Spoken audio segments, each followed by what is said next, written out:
আজকের গল্পটা যদি রাতের বেলায় শোনেন তাহলে আগে জানালাগুলো বন্ধ করে দিন আর ভালো করে দেখে নিন আপনার ঘরের কোণায় কেউ আছে কিনা। কারণ আজকের গল্পটা সত্যি কিনা আমি জানি না, কিন্তু এতটুকু বলতে পারি, এই গল্পটা শোনার পর আপনি হয়তো আর 13 সংখ্যাটাকে আগের মতো দেখবেন না। বরিশাল শহরের উপকণ্ঠে একটা ছোট নিরিবিলি বৃদ্ধাশ্রম, নাম শান্তির নীড়। বাইরে থেকে দেখলে জায়গাটা খুব সাধারণ মনে হবে। সাদা দেয়াল, পুরনো কাঠের দরজা, আর এক পাশে একটা ছোট বাগান। এই বৃদ্ধাশ্রমে সব মিলিয়ে 14টা ঘর। প্রতিটি ঘরেই থাকেন একজন প্রবীণ। তবে একটি ঘর, 13 নম্বর ঘর, সবসময় তালাবদ্ধ। পুরো বৃদ্ধাশ্রমে একটাই অলিখিত নিয়ম, 13 নম্বর ঘরের সামনে দাঁড়াবেন না, তাকাবেনও না। আজ থেকে 12 বছর আগে এই ঘরেই থাকতেন একজন মহিলা, মিসেস প্রতিভা গাঙ্গুলি। 51 বছরের বিধবা। কোনো সন্তান ছিল না, স্বামী মারা গেছেন বহু বছর আগে। তিনি নিজেই এসেছিলেন এখানে থাকার জন্য। প্রথম কিছুদিন একদম স্বাভাবিক ছিলেন, শান্ত, নম্র মহিলা। কিন্তু একদিন হঠাৎ করেই তার চেহারা পাল্টাতে শুরু করে। তিনি অকারণে বিড়বিড় করতেন।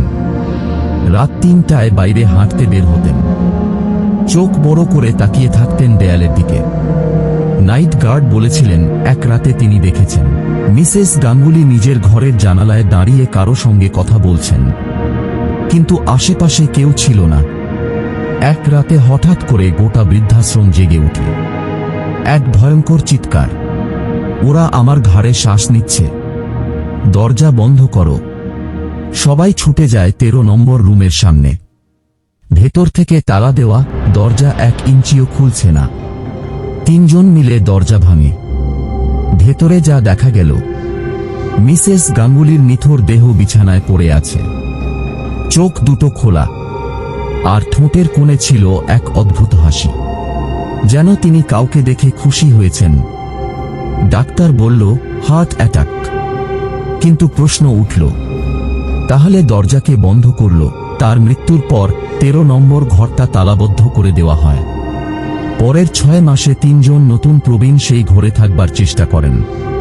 3 জনেই মানসিকভাবে ভেঙে পড়েন। একজন রাতে ঘুমের মধ্যেই চিৎকার করতেন, সে আবার এসেছে, সে আমার মাথার কাছে দাঁড়িয়ে। অন্যজন বলেছিলেন, রাতে ঘরের জানালার পাশে কেউ দাঁড়িয়ে থাকত, সে শুধু বলতো, আমাকে ফেলে এসো না, আমি এখনো এখানে আছি। শেষে কর্তৃপক্ষ স্থায়ীভাবে 13 নম্বর ঘর বন্ধ করে দেয়। আপনি যদি বরিশাল যান আর শান্তির নীড় দেখতে চান, 13 নম্বর ঘরের সামনে দাঁড়াবেন না।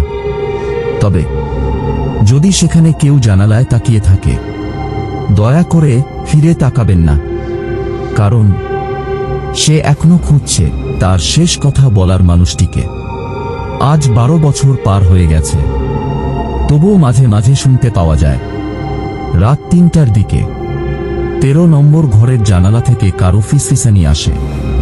কিছু কর্মচারী বলেছে তারা দেখেছে এক বৃদ্ধা নারী জানালায় দাঁড়িয়ে চুপচাপ তাকিয়ে আছেন পাশের আমগাছটার দিকে। কিন্তু 13 নম্বর ঘর তো খালি, তাই না? এমন আরও গল্প পেতে চাইলে আমাদের চ্যানেলটি সাবস্ক্রাইব করে বেল আইকনটি প্রেস করে রাখুন।